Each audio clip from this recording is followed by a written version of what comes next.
Hello and welcome to SPM IS Academy. Today we will analyze important newspaper articles of 16th July 2021.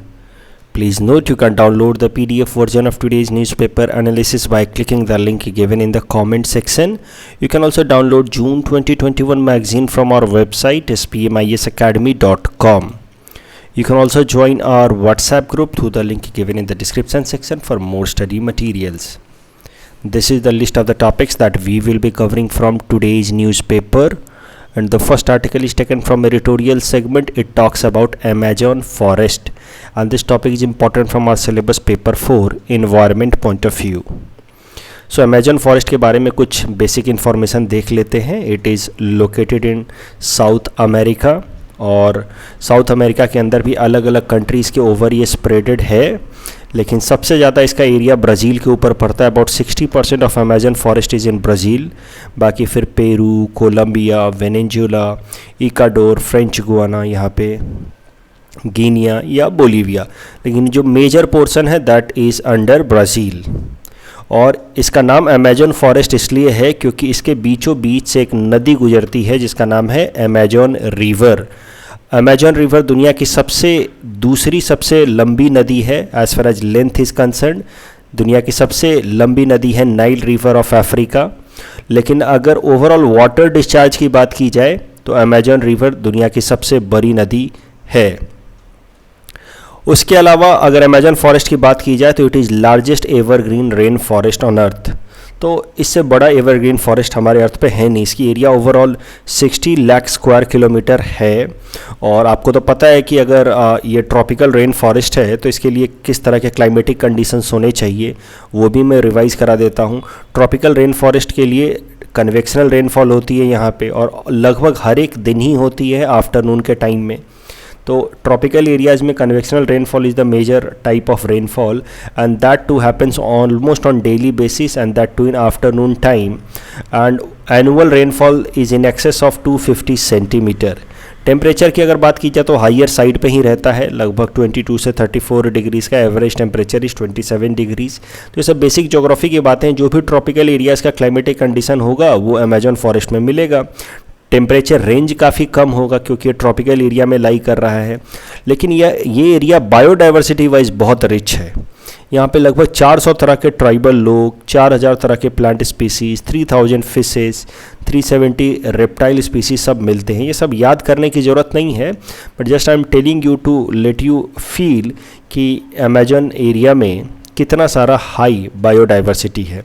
उसके अलावा ये इतना dense forest है कि normally इसको लंग्स ऑफ अर्थ कहा जाता है, क्योंकि माना जाता रहा है कि यहाँ से जो भी पूरे अर्थ का ऑक्सीजन बनता है अलग अलग सोर्सेज से, अलग अलग फॉरेस्ट से. आपको तो पता है कि फॉरेस्ट ही ऑक्सीजन बनाते हैं. तो जो भी अलग अलग सोर्सेज से ऑक्सीजन बनता है उसका 20% ऑक्सीजन इस अमेजन फॉरेस्ट से आता है. That is why it is consider to be lungs of earth. लेकिन एक बात और ध्यान रखना, सबसे ज़्यादा ऑक्सीजन कहाँ से आता है? यहाँ से तो बस 20% आ रहा है अमेजन फॉरेस्ट से. सबसे ज़्यादा ऑक्सीजन आता है ओशन से.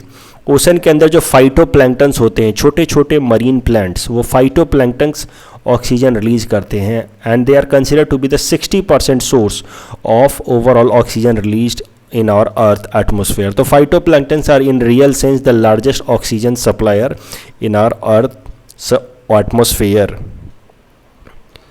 अब जरा कंसर्न देख लेते हैं. अमेजन फॉरेस्ट से रिलेटेड कंसर्न्स क्या हो रहे हैं हाल फिलहाल में. अमेजन फॉरेस्ट में हाल फिलहाल में आग बहुत लग रही है. The cases of forest fires have been on the rise in recent times in Amazon forest.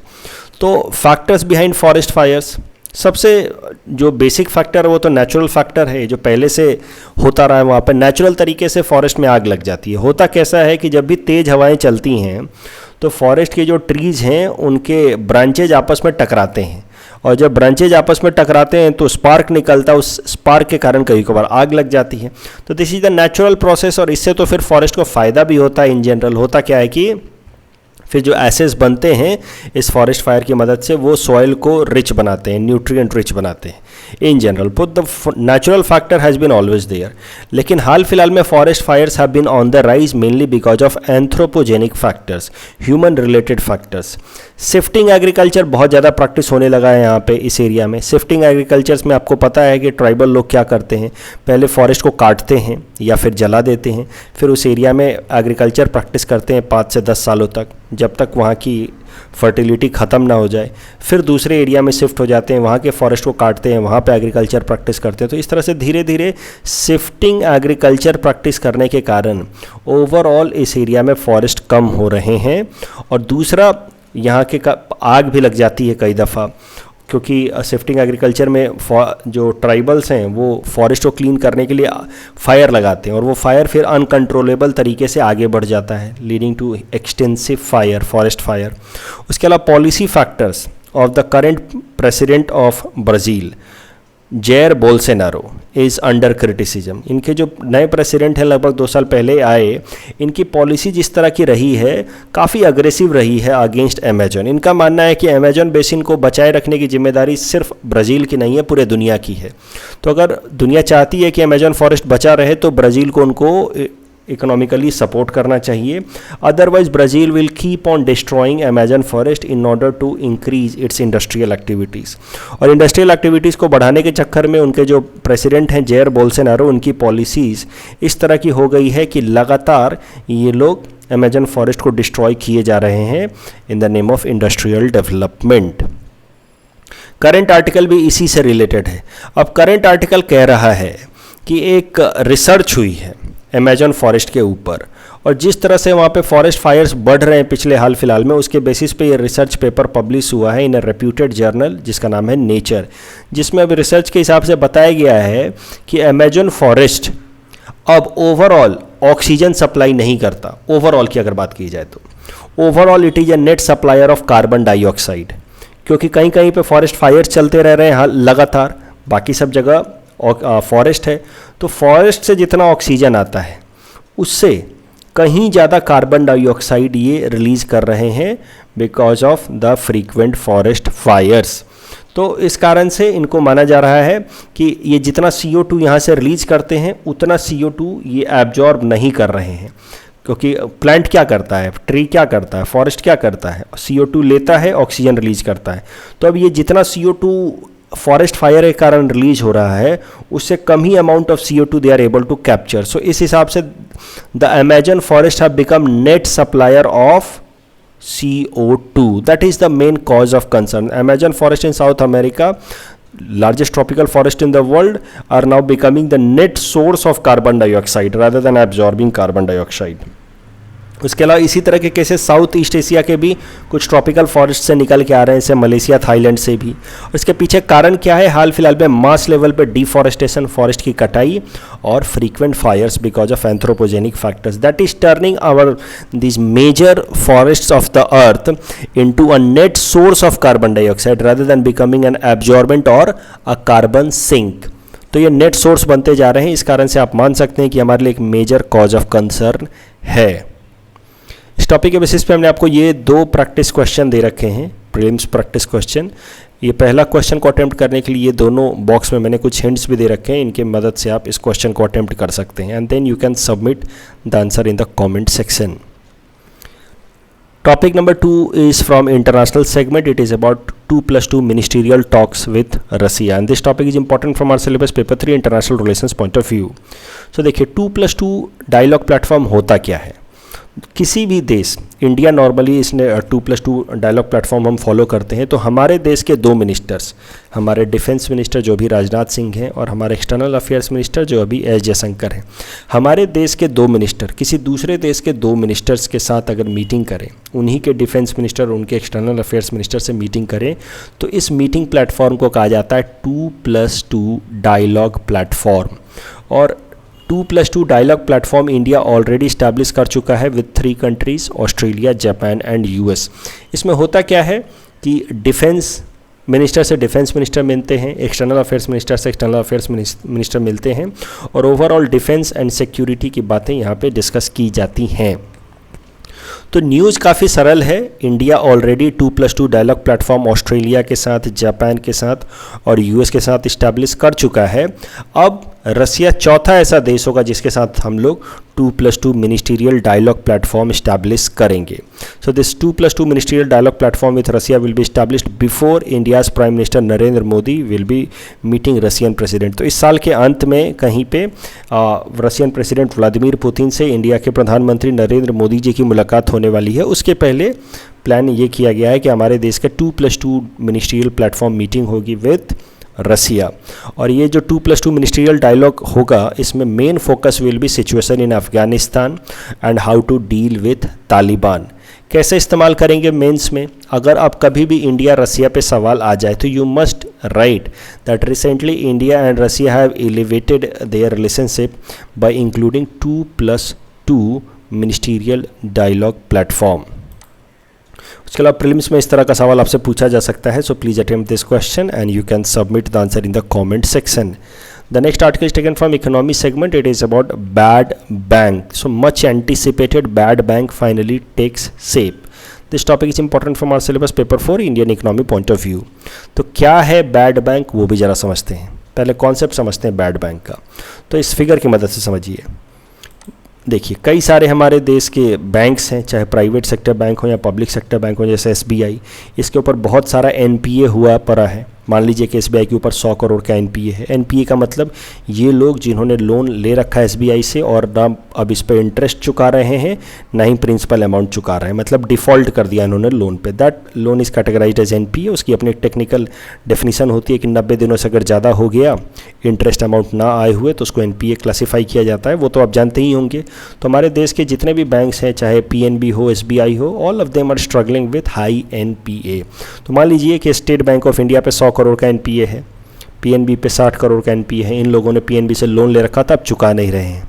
तो अब क्या कर रही है सरकार, एक अलग से फाइनेंशियल इंस्टीट्यूशन बनाएगी। उस फाइनेंशियल इंस्टीट्यूशन को लोकल टर्म में या जनरल टर्म में बैड बैंक कहा जाता है। तो मान लीजिए कि एक फाइनेंशियल इंस्टीट्यूशन बनाएगा XYZ।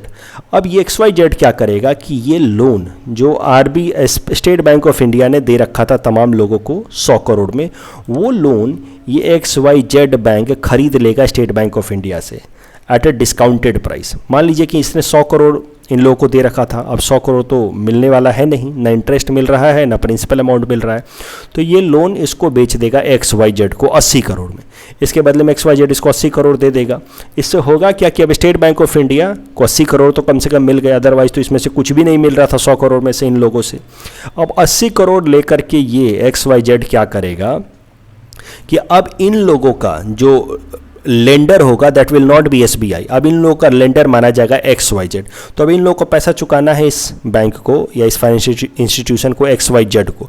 अब ये XYZ क्या करेगा कि इनका जो भी एसेट है, वो एसेट, वो इंडस्ट्री, वो फैक्ट्री जो इन्होंने इस 100 करोड़ रुपए से लगाए थे, वो ले लेगा और उसको ले करके वो रीस्ट्रक्चर करेगा। रीस्ट्रक्चर मतलब मान लीजिए उसको डेवलप करेगा और फिर उसको मार्केट में बेचेगा हाईयर रेट पे। इसको और आसान तरीके से समझाता हूँ। मान लीजिए कि मैंने स्टेट बैंक ऑफ इंडिया से लोन लेकर के अपना कोचिंग सेंटर खोल दिया, 10 करोड़ का लोन ले लिया और अपना कोचिंग सेंटर खोल दिया। अब मेरी कोचिंग मान लीजिए कि मैं अच्छे से नहीं चल पा रही है, मान लीजिए, और मैं अब 10 करोड़ रुपए में ना इंटरेस्ट चुका पा रहा हूँ, ना ही प्रिंसिपल अमाउंट चुका पा रहा हूँ। तो मेरा लोन एनपीए कैटेगराइज कर देगा वो बैंक। अब वो बैंक अगर मेरा लोन XYZ को बेच देता है, बैड बैंक को बेच देता है, तो अब मेरा डील सीधा सीधा उस बैड बैंक से होगा, ना कि जिस बैंक से मैंने लोन लिया था उससे। तो अब जिस बैड बैंक ने ये लोन खरीदा है, अब मेरी डीलिंग उसके साथ होगी। और वो बैड बैंक क्या करेगा कि मेरे कोचिंग सेंटर के जो एसेट्स हैं, जो मैंने इस 10 करोड़ रुपए से खरीदे थे, वो जब्त कर सकता है कि भाई आपने ये बिल्डिंग लगाई थी, ये सब मशीन्स खरीदे थे, ये प्रोजेक्टर खरीदा था, डिजिटल बोर्ड खरीदा था, ये सब आज से हमारा, वो ले लेगा। और फिर उसको वो क्या करेगा, उसमें जो कमियां हैं उसको ठीक करके, यानी कि रीस्ट्रक्चर करके, फिर किसी दूसरे कोचिंग वाले को बेच सकता है। तो मैंने 10 करोड़ लिए थे स्टेट बैंक ऑफ इंडिया से, मैं चुका नहीं पाया, तो स्टेट बैंक ऑफ इंडिया को XYZ ने 8 करोड़ दिए, ये लोन अब इसके हवाले हो गया। अब ये क्या करेगा, ये एसेट ले करके उसको ठीक ठाक करके किसी और को मान लीजिए कि 10 करोड़ 11 करोड़ में बेच देगा। तो इस प्रोसेस में इस बैड बैंक का मुनाफा हो गया 2 करोड़ का। That way what is the exact purpose of this bad bank? This bad bank is a asset reconstruction company. ये एसेट को रीडिज़ाइन कर रही है, रिकंस्ट्रक्ट कर रही है। जो भी एसेट था जिस पे जो NPA बन चुका था उसको रिकंस्ट्रक्ट कर रही है। तो वैसे ही अलग अलग बैंक से ये एसेट को लेगी, खरीदेगी एट ए डिस्काउंटेड रेट, उसको रिकंस्ट्रक्ट करेगी और आगे बेच देगी। इससे इसको भी फ़ायदा होगा और बैंक्स का भी फ़ायदा हो जाएगा कि भाई बैंक्स का भी NPA के बदले कुछ तो पैसा निकल आ गया। एक बात आपको ध्यान में रखनी है कि ये जिसको बैड बैंक कहा जा रहा है एक्चुअली ये मिस रिप्रेजेंटेशन है, मिसलीडिंग है, क्योंकि एक्चुअली ये बैंक है नहीं। इसको बैड बैंक ऐसे ही लोकल टर्म में कहा जा रहा है, लेकिन this is not a bank, क्योंकि बैंक क्या करता है, लोगों से डिपॉजिट लेता है और लोन देता है। ये तो डिपॉजिट ले नहीं रहा ना लोन दे रहा है, ये क्या कर रहा है, एसेट रिकंस्ट्रक्ट कर रहा है। So that is why to call it a bad bank is a misleading nomenclature. Still local language में इसको कहा जाता है bad bank, but its main process is to clean up the balance sheet of banks. तो इससे फ़ायदा क्या हुआ? तो जो हमारे बैंक से स्ट्रगल कर रहे थे NPA से, उनका बैलेंस शीट क्लियर हो जाएगा। अदरवाइज वो तो पैसा निकाल नहीं पा रहे थे। Why? Because these commercial banks do not specialise in getting back the loan, they are not specialise in asset reconstruction. इनको नहीं पता कि कैसे एसेट्स जो इन्होंने लोन दिया इसके बदले में जो एसेट खड़े किए उसको कैसे रीडेवलप करके बेचा जाए। They are not specialise in that, they just know how to take deposit and give loan. But this XYZ institution, जिसको लोकल लैंग्वेज में कहा जाता है बैड बैंक, जिसका रियल नाम होना चाहिए asset reconstruction company, it is specialised in asset reconstruction. तो इस तरह से बैंक्स का बैलेंस शीट क्लियर हो जाता है। एसेट रिकंस्ट्रक्शन कंपनी जो है वो जो एसेट्स खराब पड़े हुए थे, जो ठीक से फंक्शन नहीं कर पा रहे थे, उसको रीडेवलप करके वापस से बेच रही है। तो इससे ओवरऑल इकोनॉमी को भी फायदा हो रहा है। ये रिकंस्ट्रक्शन होने से ये सेंटर वापस से चलने लगेगा। जैसे मेरे केस में सोचिए, जो मैंने एग्जांपल दिया, जो कोचिंग बिजनेस मान लीजिए अच्छा नहीं चल रहा था, उसको रीडेवलप करके और उसको जब बेच दिया गया तो वापस से वो कोचिंग अच्छा चलने लगेगा। तो दैट वे इकोनॉमी को भी फायदा होगा और बैंक्स का लोन का जो बर्डन है, रिकवरी का जो बर्डन है, वो भी इनके ऊपर से ख़त्म हो जाएगा। तो बैंक्स एक तरीके से बस फोकस कर सकते हैं लेंडिंग पे और इससे ओवरऑल इकोनॉमी को फ़ायदा मिलेगा। They banks can focus on the credit extension services. लेकिन इसके कई सारे क्रिटिक्स भी हैं। जैसे डॉक्टर रघुराम राजन कहते हैं कि फ़ायदा क्या हुआ। डॉक्टर रघुराम राजन ने एक बुक लिखी I do what I do, उसमें वो क्रिटिसाइज़ करते हैं कि ये भी भारत सरकार की कंपनी है XYZ, ये बैंक्स भी भारत सरकार के हैं, तो फ़ायदा क्या हुआ? It is like taking money from one pocket and putting it into the another pocket. एक लोन उठा करके दूसरे के नाम पे कर दिया। दोनों भारत सरकार की ही कंपनी है। So doctor Raghuram Rajan has been critical of this concept of bad bank. लेकिन पूरे दुनिया भर में बैड बैंक के कॉन्सेप्ट्स इस्तेमाल किए जाते रहे। जैसे America became the first country to establish a bad bank in 1988, जिसका नाम था मेलॉन बैंक। उसके अलावा कई सारे इस तरह के बैड बैंक्स इस्टेब्लिश किए जा चुके हैं इन स्वीडन, फिनलैंड, फ्रांस, जर्मनी। अब अभी तक तो ये खाली कॉन्सेप्ट में था कि ऐसा बैड बैंक बनना चाहिए, बैड बैंक बनना चाहिए। लेकिन करंट न्यूज़ ये है कि नाउ बैड बैंक का प्रपोजल एक्सेप्ट कर लिया गया है और एक बैड बैंक क्रिएट कर दिया गया है। उस बैड बैंक का नाम है नेशनल एसेट रिकंस्ट्रक्शन कंपनी। ये जो नेशनल एसेट रिकंस्ट्रक्शन कंपनी है, इसको हाल फिलहाल में 7 जुलाई को इसको इनकॉर्पोरेट कर दिया गया है। इसमें टोटल कैपिटल अभी तो 100 करोड़ का डाला गया है, लेकिन माना जा रहा है कि लगभग 2 लाख करोड़ तक का ये अलग अलग बैंक से पैसा लेगा। अलग अलग बैंक से ये मतलब उनका लोन खरीदेगा और उसको रिकंस्ट्रक्ट करके आगे बेचेगा।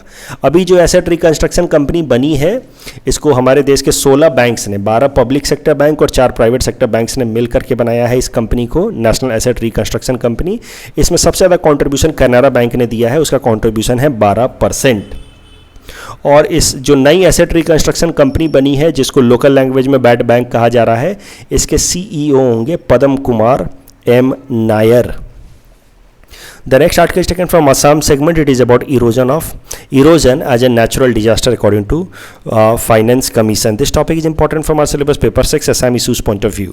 फाइनेंस कमीशन क्या काम करता है वो तो आपको पता ही है. आर्टिकल 280 के हिसाब से हर 5 साल पे प्रेसिडेंट इसको कॉन्स्टिट्यूट करते हैं और वो रिकमेंड करता है प्रेसिडेंट को कि कितना पैसा सेंट्रल गवर्नमेंट को अपने डिविजिबल टैक्स पूल से स्टेट्स को देना चाहिए.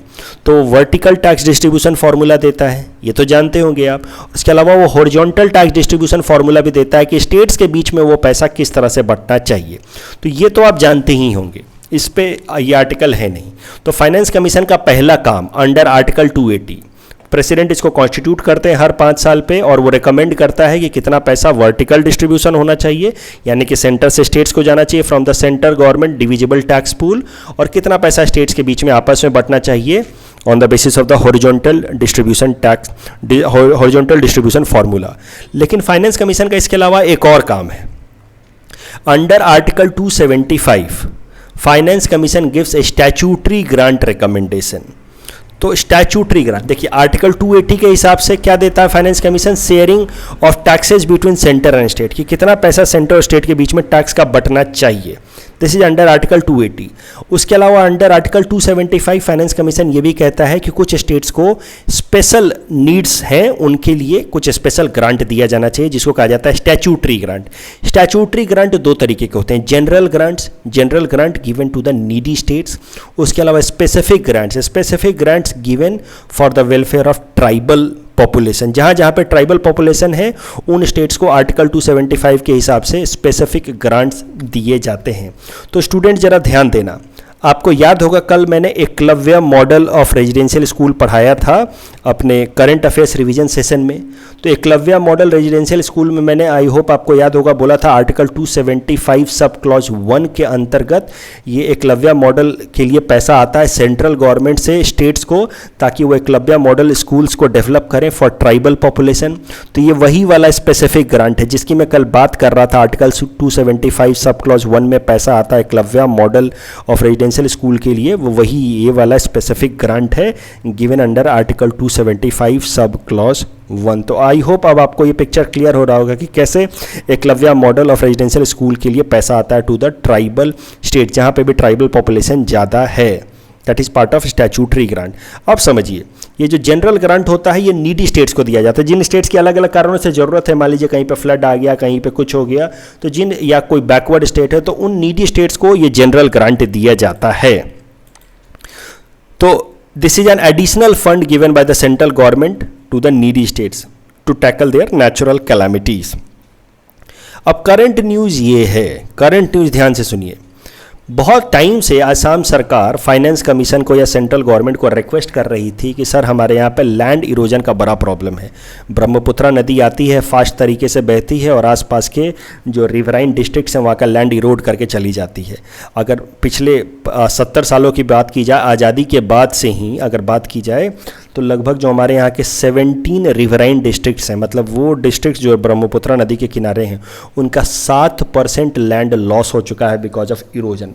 तो मुद्दा यह है कि हमारे यहाँ पे इरोजन एक बड़ा समस्या है, नेचुरल कैलामिटी है, लेकिन उसके लिए पैसा नहीं आता था under general grant from finance commission, क्योंकि इरोजन को फाइनेंस कमीशन एक अलग से नेचुरल कैलामिटी नहीं समझती थी, इसलिए यहाँ के थ्रू पैसा इरोजन के लिए नहीं आता था. लेकिन अब करंट न्यूज़ ये है कि फाइनेंस कमीशन ने इरोजन को भी एक नेचुरल कैलामिटी मान लिया है for statutory grant given under general grant, और अब इरोजन के लिए भी, इरोजन के प्रॉब्लम्स को मिटिगेट करने के लिए भी पैसा आएगा सेंट्रल गवर्नमेंट से स्टेट को on the basis of recommendation of finance commission. और आसाम स्टेट को इसके अंतर्गत 2,500 करोड़ रुपए मिलेंगे आने वाले 5 सालों के लिए. 2021 से 2026 तक आसाम सरकार को 2,500 करोड़ मिलेंगे. 1,000 करोड़ रुपए मिलेंगे नेशनल डिजास्टर रिस्पांस फंड की मदद से to resettle people affected due to this erosion. तो इरोजन के कारण जो लोग भी अफेक्ट हो चुके हैं, उनका मान लो ज़मीन चला गया या घर डूब गया, उनको दूसरे जगह पर रीसेटल कराने के लिए नेशनल डिजास्टर रिस्पांस फंड में 1,000 करोड़ रुपए डाले गए हैं, और 1,500 करोड़ रुपए डाले गए हैं नेशनल डिजास्टर मिटिगेशन फंड में, ताकि ये इरोजन को रोका जा सके, इरोजन को मिटिगेट किया जा सके। यहाँ पे मान लीजिए सैंड बैंक्स लगा दिया जाए या पिलर्स लगा दिए जाए, कुछ एम्बैंकमेंट लगा दिया जाए, वो सब करने के लिए 1,500 करोड़ दिए जाएंगे। तो टोटल 2,500 करोड़ आने वाले 5 सालों तक मिले हैं असम सरकार को, ताकि हम लोग इरोजन से रिलेटेड लोगों को रिहैबिलिटेट भी कर पाएँ और इरोजन के प्रॉब्लम्स को मिटिगेट भी कर पाएँ। In our segment, most probable prelims topics for coming UPSC, today we'll cover topic number 441 to 445. Topic number 441 is about Plastic Waste Management Rule 2016. So rural areas have been also included under the ambit of Plastic Waste Management Rules, and responsibility of implementation of these rules lies with Gram Panchayat. First time the responsibility of waste generator is being introduced under this Plastic Waste Management Rule.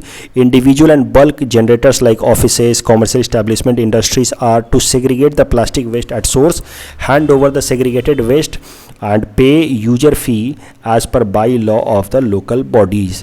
Extended producer responsibility का concept भी समझ लीजिए. The producers have to approach local bodies for formulation of a plan for the plastic waste management within the prescribed time frame, and Central Pollution Control Board has been mandated to formulate the guidelines for the thermoset plastic. Thermoset plastics are those plastics that are difficult to recycle. Please attempt this question and submit the answer in the comment section.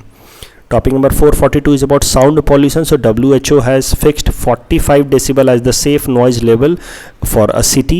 Metropolitan areas in India are usually register average sound pollution more than 90 decibels. In fact, Mumbai is rated as third noisiest city in the world and which is highest in India. उसके नीचे दिल्ली आता है, मुंबई सबसे आगे है. Please attempt this question based on this particular topic.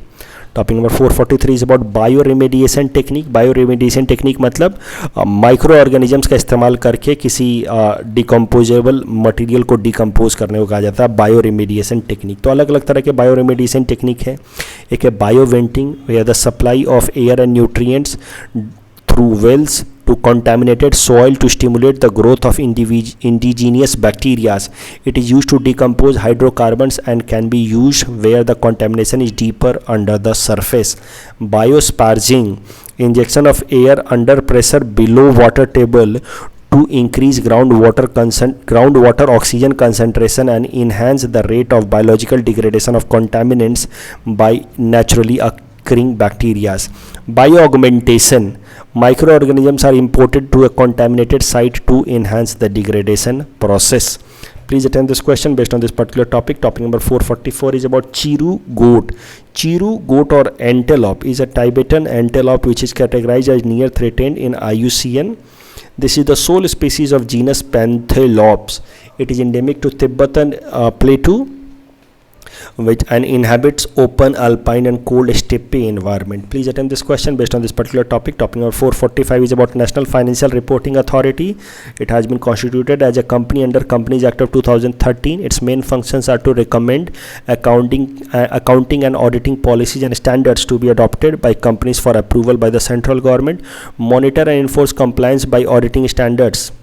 Compliance with auditing standards for companies whose securities are listed on the stock exchange in India or outside India. यहाँ पे ध्यान रखना, यहाँ पे सवाल बन सकता है. इंडिया के बाहर भी अगर कोई कंपनी लिस्टेड है तो उसके भी ऑडिटिंग स्टैंडर्ड को ये दे सकता है, सजेस्ट कर सकता है. Monitor unlisted public companies having paid up capital not less than ₹500 crore और having annual turnover not less than ₹1000 crore. Please attempt this question based on this particular topic. This is the answer of question number 436 to 445 that we had given yesterday's newspaper analysis. Today's question can be attempted by students and you can submit the answer in the comment section. We will be sending answer of these questions in tomorrow's newspaper analysis. कल जो हमने practice question दिया था उसका answer देख लेते हैं. Practice question from UPSC prelims 2018. मजार शरीफ हमने देखा था अफगानिस्तान में, मोसूल हमने देखा था इराक में है, किरकुक इराक में है, एलेप्पो सीरिया में. So the correct answer will be option B 1 and 4 only. 17th century queen saint Ketevan belong to option D Georgia. G Sec के बारे में कौन सा स्टेटमेंट है? G Sec are generally considered to be the safest form of investment. Absolutely correct. Earning of G Sec is exempted from tax. No, this is wrong. So the correct answer is option A North Eastern Institute of Ayurveda and folk medicine research is located at option A Pasighat in Arunachal Pradesh. That's all from our side for today. Thanks for watching.